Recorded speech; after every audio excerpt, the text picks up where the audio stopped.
بسم الله الرحمن الرحيم. السلام عليكم ورحمة الله وبركاته.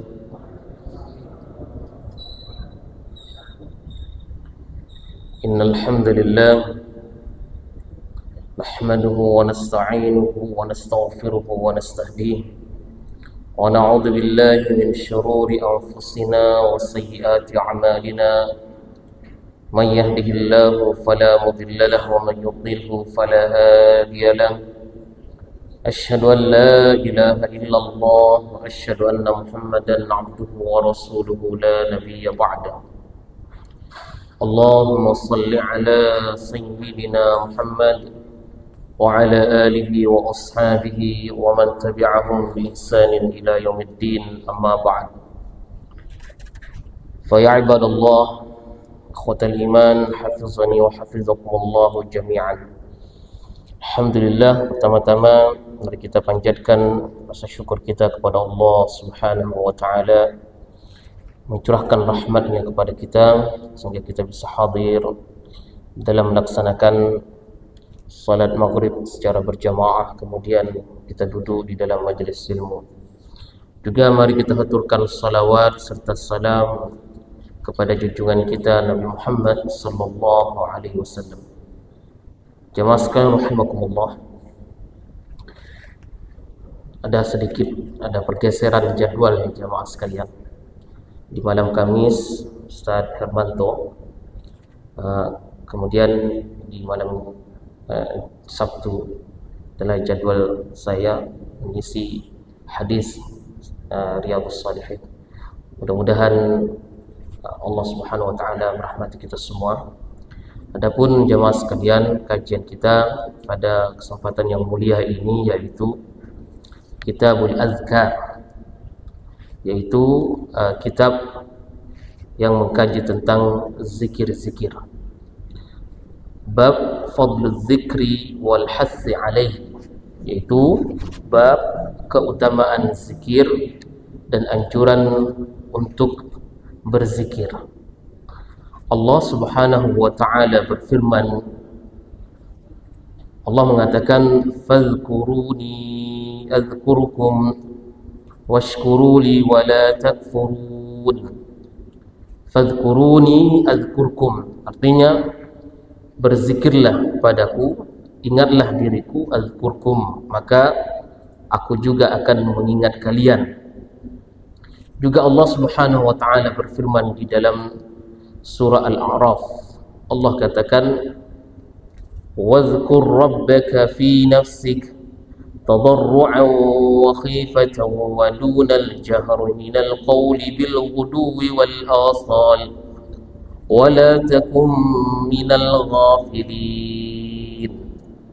Itu berzikirlah, ingatlah Tuhan kalian di dalam diri kalian, tadarru'an wa khifah, dengan penuh kerendahan diri, khifah yaitu juga rasa takut, dunal jahri, tidak membesar-besarkannya. Kemudian selanjutnya, wadhkurullaha katsiran la'allakum tuflihun. Berzikirlah kalian kepada Allah dengan zikir yang banyak agar kalian menjadi orang-orang yang beruntung. Allah juga berfirman, innal muslimina wal muslimat, sampai dari kefirman Allah Subhanahu wa taala, wazzakirin Allah katsiran wazzakirat, orang muslim laki-laki dan muslim perempuan. Az-zakirin, laki-laki yang berzikir kepada Allah dengan zikir yang banyak, juga perempuan yang berzikir, maka Allah akan memberikan untuknya ini, menjanjikan kepadanya ini maghfirah, ampunan, wa ajran azima, dan juga pahala yang besar.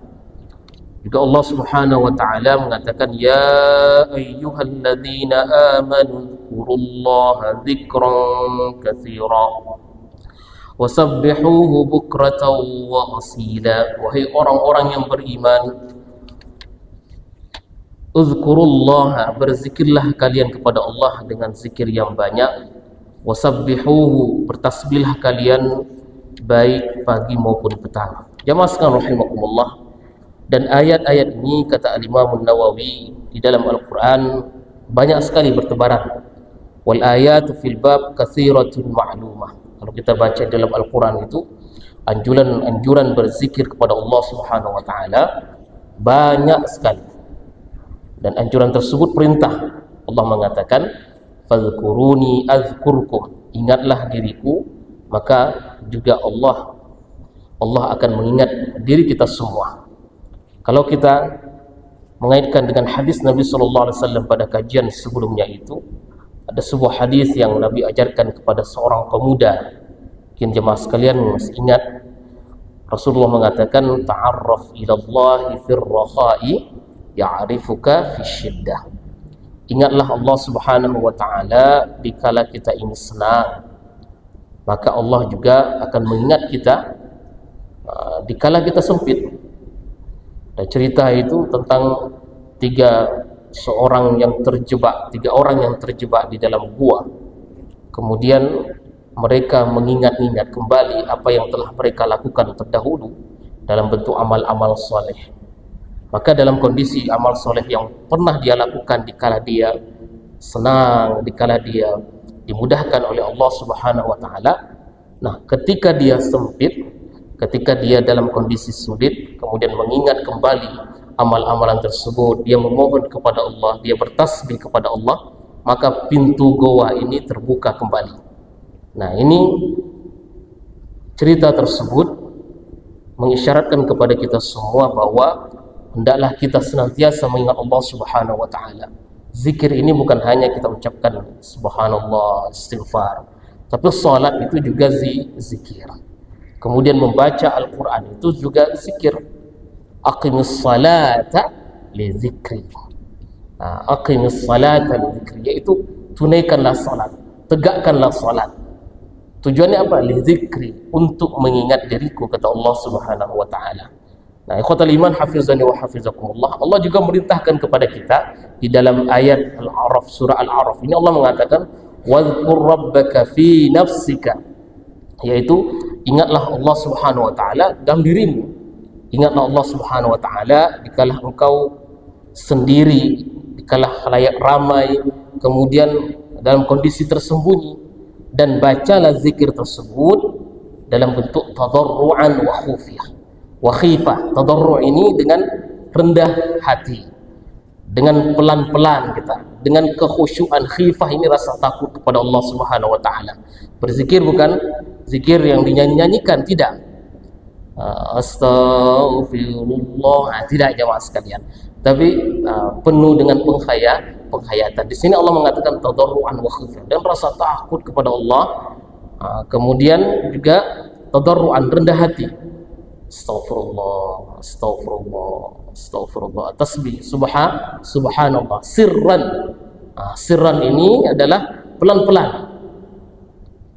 Sirran itu pelan-pelan, dunal jahr, tidak membesarkan suaranya.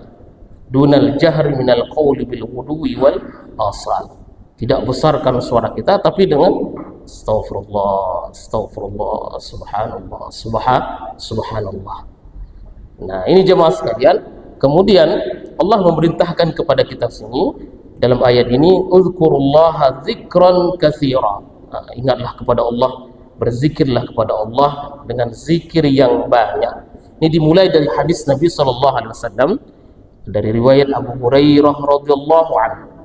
Kata Abu Hurairah, Rasulullah sallallahu alaihi wasallam bersabda, kalimatan, dua kalimat jemaah sekalian. Kalimatani khafifatani 'alal lisan, sangat ringan di lisan kita, mudah kita ucapkan. Namun kata Nabi, saqilatani fil mizan, kalau ditimbang ini berat sekali. Saqilatani fil mizan, habibatani ila rahman, dicintai oleh Allah Subhanahu wa taala. Ya jemaah sekalian, khafifatani fil lisan, mudah kita ucapkan, kemudian berat timbangannya, kemudian dicintai oleh Allah Subhanahu wa taala, yaitu ucapan subhanallah wa bihamdihi subhanallahil azim.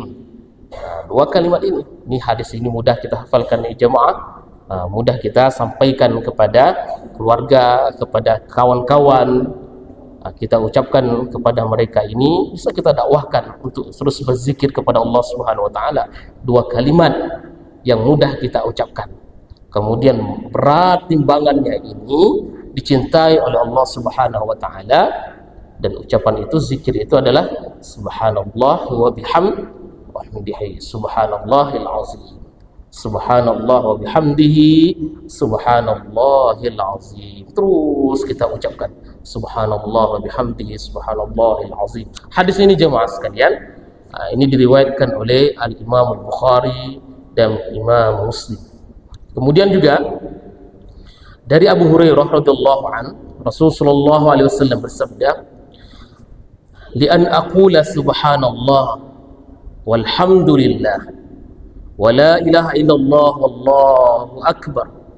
Ini saya mengucapkan subhanallah walhamdulillah wa la ilaha illallah wallahu akbar, ini ahabbu ilayya mimma tala'at alaihi syamsu, jauh lebih saya cintai daripada terbitnya matahari. Nah, ucapan yang sepertinya ringan nih jemaah sekalian, kalau kita ucapkan zikir-zikir seperti ini yang sudah kita hafal, subhanallah wa bihamdillah, subhanallah wa bihamdihi subhanallahil azim, subhanallah walhamdulillah wa la ilaha illallah wallahu akbar. Nah, ini tasbih, ucapan tasbih, kemudian juga di situ tahmid, kemudian juga tauhid.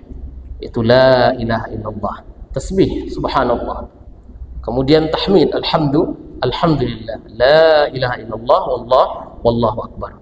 Selanjutnya dari Abi Dzar radhiyallahu an, ia mengatakan, ala ukhbiruka, Rasul sallallahu alaihi wasallam bersabda, ala ukhbiruka bi ahabbil kalam ila Allah, inna ahabbal kalam ila Allah, maukah saya beritahu kepada engkau perkataan yang dicintai oleh Allah Subhanahu wa taala. Kata Nabi, inna ahabbal kalam, ucapan yang dicintai oleh Allah adalah subhanallah wa bihamdihi. Nah, ini kalau kita kumpulkan semua tadi itu, hadis-hadis ini, bisa kita ucapkan subhanallah wa bihamdi, kemudian juga kita panjangkan zikir kita subhanallah wa bihamdihi subhanallahil azim. Selanjutnya dari hadis Sa'ad ibn Abi Waqqas radhiyallahu anhu, ia mengatakan, jaa A'rabiyyun ila Rasulillah. Ada salah seorang A'rabi, ya. A'rabi ini Arab yang dari kampung, Arab Badui. Nah, ini tinggalnya di pegunungan, mengembala kambing jauh dari Madinah seperti itu. Nah, biasanya datang ke Nabi SAW dan memanggil dengan ucapan-ucapan yang mungkin kurang sopan di antara sahabat tersebut. Arabi ini datang ke Nabi SAW, biasanya menyapanya, ya Muhammad, wahai Muhammad. Tidak lagi, kalau Allah saja tidak pernah mengatakan Muhammad. Kita juga jemaah sekalian, tidak boleh kita Muhammad mengatakan di dalam hadis, tidak boleh. Harus kita ucapkan dengan Muhammad sallallahu alaihi wasallam. Sebab dalam Al-Quran kan Allah mengatakan, innallaha wa malaikatahu yusalluna 'alan nabi. Ini Allah serta malaikatnya ya bersalawat atas Nabi Muhammad sallallahu alaihi wasallam. Nah, ini Arabi ini datang ke Nabi sallallahu alaihi wasallam, kemudian dia mengatakan, alimni kalaman, itu ajarkan kepadaku sebuah ungkapan, sebuah perkataan yang bisa saya katakan. Qala qul la ilaha illallah, katakanlah la ilaha illallah wahdahu la syarikalah, Allahu akbar kabira, walhamdulillahi katsira, wa subhanallahi rabbil alamin, wala haula wala quwwata illa billahil azizil hakim. Nah, ini jemaah sekalian, saya ulangi, la ilaha illallah wahdahu la syarikalah, Allahu akbar kabira, walhamdulillahi katsira, subhanallahi rabbil alamin, la haula wala quwwata illa billahil azizil hakim. Nah, ini kan tasbih, zikir kepada Allah Subhanahu wa taala. Kata Arab tadi itu, orang tadi itu mengatakan fahaulai li rabbi. Nah, zikir-zikir yang tadi ini untuk Tuhanku, kata Arab tersebut. Nah, untuk saya apa gitu? Ini semuanya zikir untuk Allah, kata. Tahmid untuk Allah, membesarkan untuk Allah. Sekarang saya dapat apa? Kata Arab tersebut. Qala, kemudian Nabi mengatakan, qul Allahumma ghfirli warhamni wahdini. Allahumma ghfirli warhamni wahdini. Allahumma ghfirli, apa artinya jemaah sekalian? Ya Allah, ampunilah dosa-dosaku, warhamni, kasihanilah diriku, wahdini, berikanlah diriku ini petunjuk. Nah, tadi jemaah sekalian, la ilaha illallah wahdahu la syarikalah, Allahu akbar kabira, kemudian walhamdulillahi katsira, wa subhanallahi rabbil azim, la haula wala quwwata illa billah, kemudian la haula wala quwwata illa billahil azizil hakim. Nah, ini jemaah sekalian, hadis yang disampaikan oleh Sa'ad ibn Abi Waqqas. Kemudian juga dari Sauban radhiyallahu anhu mengatakan, Rasulullah SAW kalau selesai melaksanakan salat, idzan sarafa min salatihi, nah, kalau beliau Nabi selesai melaksanakan salat, kata Sauban, istaghfar thalathan, beliau mengucapkan istighfar sebanyak 3 kali. Nah, selesai salat jamaah sekalian, selesai salam, kemudian kata Sauban, yang diucapkan Nabi itu adalah istighfar sebanyak 3 kali. Istighfar thalathan. Wa qala, selanjutnya Nabi mengatakan setelah istighfar, Allahumma antas salam wa minkas salam, tabarakta ya dzal jalali wal ikram. Allahumma antas salam wa minkas salam, tabarakta ya dzal jalali wal ikram. Jadi istighfar thalathan, kemudian Allahumma antas salam wa minkas salam, tabarakta ya dzal jalali wal ikram. Kemudian qila lil Auza'i. Al-Auza'i ini salah satu perawi hadis. Kaifal istighfar? Bagaimana istighfar Nabi SAW? Kalau tadi Sauban mengatakan Rasulullah itu beristighfar. Seperti apa istighfarnya? Jadi redaksi istighfarnya seperti apa? Kata beliau, astaghfirullah, astaghfirullah, astaghfirullah. Jadi tidak biasanya yang panjangkan astaghfirullahalazim alladzi la ilaha illa huwal hayyul qayyum wa atubu ilaih. Tidak. Nah, tapi kalau selesai sholat, ini redaksi hadisnya seperti itu ya. Kita cukupkan istighfar ya, astaghfirullah, astaghfirullah, astaghfirullah. Tapi kalau di luar sholat, jemaah sekalian, kita mau nambah tidak masalah. Nah, tapi di sini sebab Nabi SAW menjelaskannya seperti itu. Begitulah Nabi laksanakan sebagaimana sholat yang beliau laksanakan dan beliau ajarkan kepada para sahabat-sahabatnya, ya seperti itulah.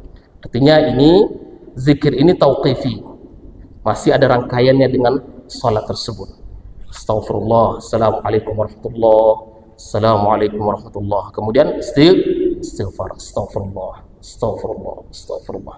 Setelah itu Allahumma antas salam wa minkas salam, tabarakta ya dzal jalali wal ikram. Ini hadis dari Sauban radhiyallahu an. Hadis ini diriwayatkan oleh Imam Muslim. Setelah itu hadis yang diriwayatkan oleh sahabat yang bernama Al-Mughirah ibn Syu'bah radhiyallahu anhu. Anna Rasulullah sallallahu alaihi wasallam, kata Mughirah radhiyallahu anhu, yang mengatakan Rasulullah sallallahu alaihi wasallam kana idza faragha minas salah, kalau beliau ini selesai melaksanakan salat, beliau akan mengucapkan la ilaha illallah wahdahu la syarikalah, lahul mulku wa lahul hamdu wa huwa ala kulli syai'in qadir. La ilaha illallah wahdahu la syarikalah, lahul mulku wa lahul hamdu wa huwa ala kulli syai'in qadir. Allahumma la mani'a lima a'taita wa la mu'tiya lima mana'ta wa la yanfa'u dzal jaddi minkal jadd. Nah, ini jamaah sekalian, hadis muttafaqun alaih. Nah, tadi kalau kita satukan dengan tadi yang di atas itu, pertama istighfar 3 kali, astagfirullah, astagfirullah, astagfirullah. Kemudian Allahumma antas salam wa minkas salam tabarakta ya dzal jalali wal ikram. Setelah itu la ilaha illallah wahdahu la syarika lah, lahul mulku wa lahul hamdu wa huwa ala kulli syai'in qadir. Allahumma la mani'a lima a'taita wa la mu'tiya lima mana'ta wa la yanfa'u dzal jaddi minkal jadd. Nah, ini setelah itu juga Abdullah ibn Zubair radhiyallahu anhu annahu kana yaqul. Ini meriwayatkan tentang Nabi SAW setelah Nabi selesai melaksanakan salat, zikirnya juga yang beliau ucapkan adalah la ilaha illallah wahdahu la syarikalah, lahul mulku wa lahul hamdu wa huwa ala kulli syai'in qadir, la hawla wa la quwwata illa billah, la ilaha illallah wa la na'budu illa iyyah, lahun ni'mah wa lahul fadl wa lahul thana'ul hasan, la ilaha illallah mukhlisina lahuddin walau karihal kafirun. Nah, ini kata Ibnu Zubair, wa kana Rasulullah yuhallilu bihinna dubara kulla salatin. Kata Ibnu Zubair, ini dilakukan, diucapkan oleh Nabi SAW tahlil ini setelah beliau selesai melaksanakan salat. Nah, ini jemaah sekalian, apa? Nah, la ilaha illallah wahdahu la syarika lah, lahul mulku wa lahul hamdu wa huwa ala kulli syai'in qadir, la haula wa la quwwata illa billah, la ilaha illallah wa la na'budu illa iyyah, lahun ni'matu wa lahul fadl wa lahus thana'ul hasan, la ilaha illallah mukhlisina lahuddin walau karihal kafirun. Nah, ini hadis ini jamaah sekalian diriwayatkan oleh Imam Muslim. Nah, ini jamaah sekalian rahimakumullah. Tadi kita sebutkan beberapa zikir-zikir setelah salat. Kemudian juga di sini dari Rasulullah SAW beliau, ini hadis yang diriwayatkan oleh Abu Hurairah radhiyallahu an, Rasulullah SAW bersabda, man sabbahallaha fi duburi kulli salatin salasan wa salasin. Barang siapa bertasbih kepada Allah setiap selesai salat 33 kali tasbih, subhanallah. Kemudian wa hamidallah salasan wa salasin, bertahmid kepada Allah dengan ucapan 33 kali tahmid. Wa kabbarallaha salasan wa salasin, kemudian bertakbir kepada Allah 33 kali. Maka di sini la ilah, setelah itu selesai beliau mengucapkan 33 kali tasbih, kemudian 33 tahmid, 33 takbir. Setelah itu beliau mengucapkan la ilaha illallah wahdahu la syarika lah, lahul mulku wa lahul hamdu wa huwa ala kulli syai'in qadir. Kata Nabi apa? Ghufirat khatayahu wa in kana misla zabadil bahri, maka dia akan diampuni dosa-dosanya meskipun dosa tersebut sebanyak buih di lautan. Nah, ya jemaah sekalian, ini kalau kita laksanakan hadis-hadis seperti ini yang sesuai dengan sunnah Nabi, rasanya tenang sekali. Sebab itu ada dalilnya, ya, ada dalilnya. Kemudian riwayat dari sahabat, kemudian diriwayatkan oleh Imam Muslim. Nah, ini jemaah sekalian. Kemudian Abu Hurairah juga meriwayatkan bahwasanya anna fuqara'il muhajirin, bahwa fuqara'il muhajirin, orang-orang fakir di kalangan muhajirin ini, atau Rasulullah. Jadi banyak orang-orang muhajirin setelah mereka ini hijrah dari Mekah ke Madinah, mereka tinggalkan semuanya itu, harta-hartanya. Dahulunya ketika mereka di Mekah, mereka orang kaya raya jemaah sekalian, kaya raya. Sebagaimana yang diungkapkan oleh beberapa sahabat itu, dulu mereka di Mekah kaya, tapi ketika di Madinah mereka jatuh miskin katanya.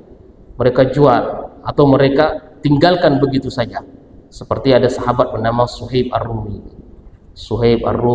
kemudian juga Abu Bakar As-Siddiq, Umar bin Khattab radhiyallahu an, Utsman bin Affan, Abdurrahman bin Auf, Ini mereka ini dahulunya kaya raya. Dan sebagian sahabat-sahabat memang juga ketika di Mekah miskin gitu ya. Datang ke Madinah tidak memiliki keluarga sama sekali. Sebab Rasulullah SAW menyatukan antara Muhajirin dan Ansar. Sebagian dari mereka ini juga tidak dipersatukan seperti itu. Cuman Rasulullah SAW menempatkan mereka berada di dalam masjid. Seperti Abu Hurairah radhiyallahu anhu. Abu Hurairah bersama Nabi itu tidak lama. Tapi dia banyak meriwayatkan, kalau kita buka hadis-hadis Rasulullah itu Abu Hurairah, Abu Hurairah, Abu Hurairah, Abu Hurairah. Banyak sekali beliau meriwayatkan dari Nabi. Jarang kita temukan Abu Bakar As-Siddiq radhiyallahu anhu. Jarang juga kita temukan Ali. Ada riwayat dari Ali bin Abi Thalib, ada riwayat dari Abu Bakar, ada riwayat dari Umar bin Khattab. Cuman yang paling banyak, derajat yang paling tertinggi perawi hadis di kalangan sahabat itu Abu Hurairah radhiyallahu anhu. Tapi anehnya, Abu Hurairah bersama Nabi itu bukan dari Mekah. Abu Hurairah masuk Islam baru 4 tahun bersama Nabi. Setelah itu Rasulullah wafat. Jadi cuma 4 tahun lamanya bersama Nabi. Tapi kok banyak meriwayatkan hadis itu. Ternyata Abu Hurairah radhiyallahu anhu bersama Nabi dalam kondisi apapun itu. Dalam kondisi lapar, kondisi kenyang, apapun, di mana-mana ada Rasulullah SAW dan ada Abu Hurairah di situ.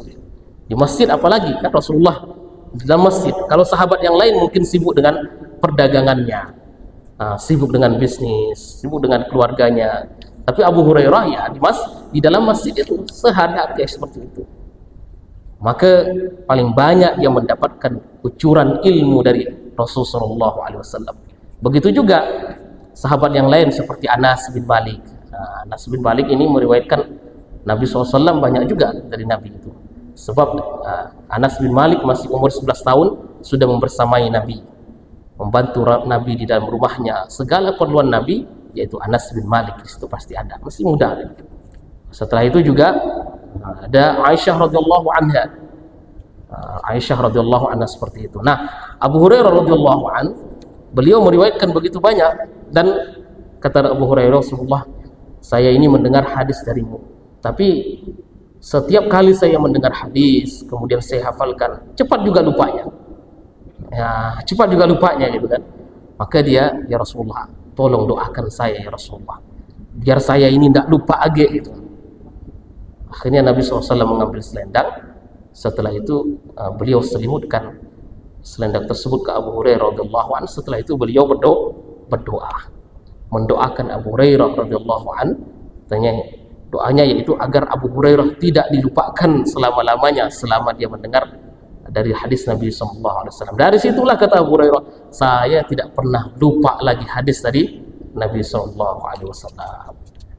Jadi dahsyatnya doa Rasulullah SAW. Tapi ini di kalangan Syiah jemaah sekalian, orang-orang yang tidak suka, yang mencari kekurangan agama kita, terutama hadis. Kalau Al-Quran selesai, tak bisa mereka ini mau mata-hati Al-Quran, tak bisa. Tapi mereka cari jalan yang lain, yaitu melalui hadis Nabi SAW, yaitu terutama Abu Hurairah pertama kali. Sebab kok bisa sahabat seperti Abu Bakar, kalau tengok buka hadis itu sedikit yang diriwayatkan dari Abu Bakar. Umar pun begitu, Ali pun begitu, tak sebanyak Abu Hurairah radhiyallahu anhu. Nah, ini kata mereka seperti itu. Tapi kalau Ahlus Sunnah wal Jamaah mengetahui bahwa kita ini percaya sekali apa yang disampaikan oleh para sahabat tersebut, meskipun mereka ini ya tidak semuanya dari mereka ini baik, tidak melakukan satu kemaksiatan. Ada di antara mereka bermaksiat, ada. Dalam Ahlus Sunnah wal Jamaah, sahabat itu tidak maksum. Yang maksum itu cuma Nabi. Di antara sahabat ada yang mencuri, ada yang yang di siang hari bulan puasa masih saja berhubungan suami istri, ada gitu kan. Ada dan sebagainya begitu. Tapi tidak menafikan, menghilangkan keadilan mereka di dalam menyampaikan hadis Rasulullah SAW. Mereka tidak pernah berbohong dalam masalah ini. Nah, terkhususnya Abu Hurairah mendapatkan doanya Rasulullah SAW. Beliau itu pula tidak pernah, kata Abu Hurairah, saya lupa hadis Nabi SAW. Maka paling teratas dia, paling teratas. Kalau Abu Bakar banyak hadis dari Abu Bakar, mungkin ya banyak sekali. Cuman di awal-awal Islam, ketika Nabi SAW wafat, Maka Abu Bakar kenapa tidak banyak menyebutkan hadis? Sebab beliau ini disibukkan dengan pemerintahannya, disibukkan dengan politik, ya, jadi kepala negara, kemudian memerangi orang-orang murtad, memerangi orang-orang yang mengaku sebagai nabi yang tidak mau membayar zakat, sibuk dia dengan itu. Jadi tidak sempat untuk menyampaikan hadis yang biasa dengar oleh Nabi. Juga pemerintahan beliau cuman kira-kira 2 tahun setengah gitu, pemerintahan, tapi tak lama setelah itu beliau wafat. Begitu juga Abu Bakar As-Siddiq, Umar bin Khattab, Utsman bin Affan, setelah itu Ali bin Abi Thalib. Nah, jemaah sekalian, kata Abu Hurairah ini, orang-orang fuqara muhajirin, orang-orang fuqara itu orang-orang miskin di kalangan muhajirin ini datang kepada Nabi, melapor kepada Nabi, ya Rasulullah, dhahaba al-dusur bid darajatil ulya. Orang-orang kaya ini, orang-orang kaya, mereka menempati derajat yang paling tinggi. Wan na'imul muqim, mendapatkan kenikmatan-kenikmatan. Yusalluna kama nusalli. Mereka salat, yusallun, kami juga salat. Wa yasumun kama nasum. Jadi sama-sama ini. Wa nasum kama nasum, kami berpuasa, mereka juga berpuasa. Cuman yang membedakan kami dengan mereka ini, mereka memiliki harta yang mereka bisa mereka nafkahkan, bisa mereka sedekahkan. Walahum fadlun minal amwal yahujjuna wa ya'tamirun. Bedanya jemaah sekalian, jadi orang-orang kaya ini bisa haji kapanpun bisa dia, setiap tahun bisa haji, ya kan? Umrah biasa setiap bulan bisa umrah dia, gampang bagi orang-orang kaya. Tapi orang-orang miskin ini sulit sekali. Mau umroh ngumpulin duit bertahun-tahun lamanya, haji saja 20 tahun lamanya baru bisa dipanggil gitu, lama sekali. Tapi kalau orang kaya ini gampang bagi mereka. Tapi jamaah sekalian, di dalam Islam kita ini bahwasanya pahala itu tergantung pada seberapa berat kita untuk melaksanakan ibadah tersebut. Al jaza ala qadril masyaqqah, katanya. Al jaza ala qadri masyaqqah, bahwasanya pahala itu berkaitan tentang sulitnya kita melaksanakan ibadah tersebut, tingkatan kesulitannya. Kalau orang kaya bisa saja kapan nanti haji, langsung dia kawannya bilang yuk kita haji nanti, ayo langsung dia langsung bayar, gampang. Tapi orang-orang yang tak memiliki uang tersebut, dari misalnya profesinya ada cerita itu banyak, tukang urut keliling, kumpulkan uangnya, kumpulkan terus menerus seperti itu, akhirnya baru bisa berangkat haji, 20 tahun lamanya baru bisa berangkat. Nah, tapi beda pahalanya ini, beda sekali pahalanya dengan orang yang kaya tersebut. Pasti pahalanya lebih besar orang-orang yang tadi ini, yang sulit sekali untuk bisa berangkat haji dan umroh tersebut. Itu usaha. Nah, ini khawatir iman, hafizani wa hafizakumullah jami'an. Maka di sini kata Nabi SAW, mereka ini yahujjun, bisa berangkat haji, wa ya'tamirun, umrah, wa yujahidun, wa yatasaddaqun, berjihad, bersedekah. Maka Nabi SAW mengatakan, ala u'allimukum syai'an tudrikuna bihi man sabaqakum wa tasbiquna bihi min ba'dikum. Maukah kalian saya tunjukkan kepada kalian ini, kalian bisa mengejar mereka, bisa mendahului mereka. Wala yakunu ahadun fadlu minkum illa man sana'a misla ma sana'tum. Nah, kalian bisa mengalahkan mereka dan kalian memiliki keutamaan kalau kalian melaksanakan ini. Kata Rasulullah SAW, qalu bala ya Rasulullah, ya Rasulullah. Qala tusabbihun wa tahmadun wa tukabbirun khalfa kulli salatin 33. Kalau kalian betul-betul konsisten istiqamah, bertasbih, bertahmid, bertakbir setiap selesai salat 33 kali, maka ini sudah mencukupi bagi kalian untuk melebihi mereka ini. Dan ini jemaah sekalian pun kita laksanakan setiap selesai kita salat. Nah, sunnahnya adalah 33 kali kita ucapkan tasbih, tahmid dan takbir. Nah, dari Sa'ad bin Abi Waqqas radhiyallahu anhu, bahwasanya Rasul sallallahu alaihi wasallam, beliau meriwayatkan Nabi kana yata'awwadz, beliau meminta perlindungan selesai melaksanakan salat, perlindungan dari 4 biha ula'il kalimat, Allahumma inni a'udzubika minal jubni wal bukhl. Allahumma inni a'udzubika minal jubni wal bukhl. Nah, jadi selesai salat beliau akan meminta perlindungan, berdoa kepada Allah dengan doa Allahumma, ya Allah saya berlindung kepadamu dari al-jubn. Al-jubn ini rasa pengecut. Kemudian bukhl, yaitu pelit. Wa a'udzubika min an uraddi ila arzalil umr, juga berlindung dari pikun. Nah, dari masa-masa pikun ketika sudah tua. Wa a'udzubika min fitnatid dunya, juga berlindung dari fitnah dunia. Wa a'udzubika min fitnatil qabri, juga berlindung dari fitnah kubur. Nah, kemudian dari hadis Muaz radhiyallahu anhu bahwasanya Rasul sallallahu alaihi wasallam satu ketika itu akhadha biyadihi, Rasulullah mengambil tangannya Muaz bin Jabal. Diambil tangannya, diraih tangannya Muaz. Kemudian Rasulullah mengatakan kepada Muaz, ya Muaz, wahai Muaz, wallahi inni la uhibbuk, demi Allah saya mencintaimu wahai Muaz, saya menyayangimu wahai Muaz. Pegangnya, bayangkan jemaah sekalian, Rasulullah memegang tangan sahabatnya tersebut, kemudian beliau mengatakan, wallahi inni la uhibbuk, demi Allah saya mencintaimu wahai Muaz. Nah, ini tidak masalah seseorang mengungkapkan rasa sayangnya, rasa cintanya kepada sahabatnya, dan dia harus diungkapkan, wallahi inni la uhibbuk. Kemudian kata Rasulullah SAW, usika ya Muaz, saya berwasiat kepada wahai Muaz, la tada'na fi duburi kulli salat, jangan pernah meninggalkan selesai engkau melaksanakan salat, engkaulah mengatakan apa yang kalian katakan, Allahumma a'inni ala dzikrika wa syukrika wa husni ibadati. Nah, selesai salat ini jemaah sekalian, Allahumma a'inni ala dzikrika, minta pertolongan kepada Allah Subhanahu wa taala agar kita ini dibantu untuk senantiasa mengingat Allah Subhanahu wa taala. Ya, kemudian yang kedua, senantiasa kita ini bersyukur. Nah, jangan kita bisa mengandalkan keamalan kita saja jemaah sekalian. Kita hari ini mungkin kuat untuk melakukannya, tapi besok belum tentu. Maka kita minta bantu kepada Allah, memohon kepada Allah. Kalau kita ingin melaksanakan sholat malam, ya berdoa dulu, ya Allah bantulah saya untuk bisa bangun malam melaksanakan qiyamul lail. Kemudian ya Allah bantulah saya untuk bersyukur kepadamu, ala dzikrika wa syukrika wa husni ibadati, terus memperbaiki amal soleh kita.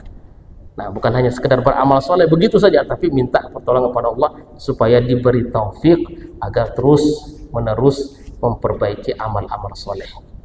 Ya, bukan banyaknya amal soleh, tapi baiknya amal soleh. Ahsanu amala, ahsan, afdal. Nah, ahsan itu ibadah yang paling terbaik. Sebab ibadah yang terbaik itulah yang diterima oleh Allah Subhanahu wa taala. Nah, sekian jemaah sekalian ucapan zikir, mudah-mudahan kita bisa menyambungnya pada pekan yang akan datang. Subhanakallahumma wa bihamdika nasyhadu an la ilaha illa anta nastaghfiruka wa natubu ilaik. Assalamualaikum warahmatullahi wabarakatuh.